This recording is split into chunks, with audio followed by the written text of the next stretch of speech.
நீ மட்டும் ஆடியோ போட வாங்கி போறேன்.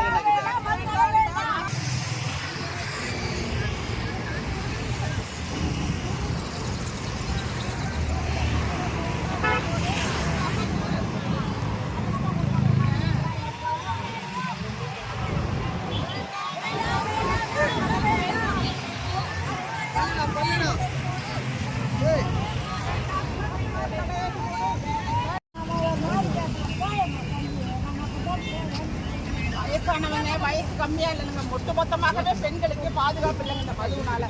தயவு செய்து நீங்க பத்திரிகையாளர்கள் இந்த செய்தியை அரசு கொண்டுக்கோங்க. இதெல்லாம்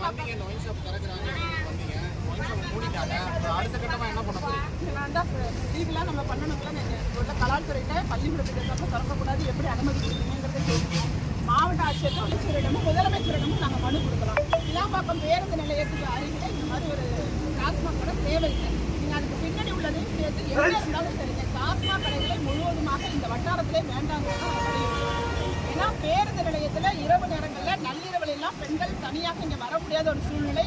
ஒரு சம்பவம் ஆட்டோவில் ஒரு பெண் கடத்தப்பட்ட சம்பவத்தை பார்க்குறோம். இது மாதிரியெல்லாம் முன்பெல்லாம் நடந்தது. இன்னைக்கு அவ்வளவு கடத்தல் சம்பவங்கள் நடந்துட்டு இருக்கு. பள்ளிக்கூடத்துக்கு எதிரில் எப்படி டாஸ்மாக் அனுமதி கொடுத்தாங்க? 100 மீட்டர் கூட இடைவெளி இல்லை. ஏன்னா சுற்றளவுன்னு தான் சட்டத்தில் இருக்குங்க, உங்களுக்கு சட்டம் தெரியும். அப்ப சுற்றளவு அப்படிங்கும் போது அது எதிர்த்தாப்புல இருக்கு, பக்கத்துல இருக்குலாம் கிடையாது. பள்ளிக்கூடத்தை சுற்றிய சுற்றளவு 100 மீட்டர் டாஸ்மாக் கடை இருக்கக்கூடாது.